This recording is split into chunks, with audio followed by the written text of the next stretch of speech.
They say the holy water's watered down. Muhammad Ismail bin Muhammad, aku nikahkan dikau dan aku kawinkan dikau dengan adik kandungku Nur Hikmah binti Kamis dengan mas kawin serta gelar. Aku terima nikah Nur Hikmah binti Kamis dengan mas kahwin sebetas gelar. I take one look at you, you're taking me out of the ordinary.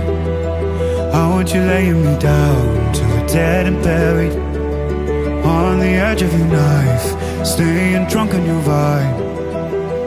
The angels up in the clouds are jealous knowing we found something so out of the ordinary.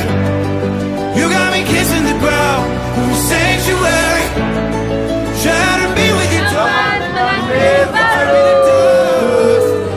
The angels up in the clouds are jealous knowing we found hopeless hallelujah on this side of heaven's gate.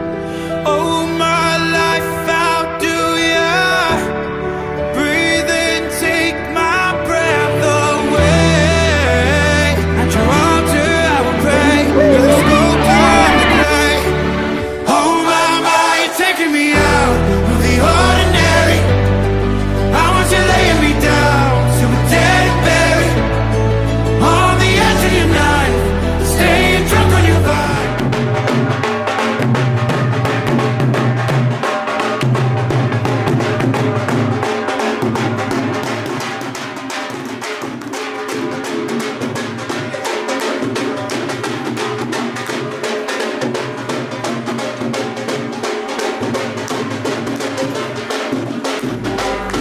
The angels up in the clouds are jealous knowing we found something so out of the ordinary. You got me kissing the ground in the sanctuary, trying to be with you time when love will turn me to dust.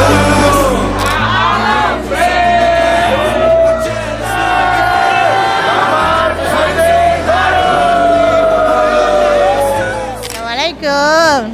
Ismail dengan Hikmah, selamat mengantin baru hingga kekal sehingga akhir hayat insya-Allah. Amin. Anakku sayang Ismail bin Muhammad, Bapak minta berserahlah selalu sekali. Itu je lah. Assalamualaikum Nur Hikmah dan Ismail. Selamat pengantin baru daripada Mama dan Abah. Dari hati semoga berkekalan hingga ke syurga. Kesabaran tu penting. Apa-apa pun bersabarlah. InsyaAllah ada jalan keluar. Okay? Okay, selamat pengantin baru. We love you.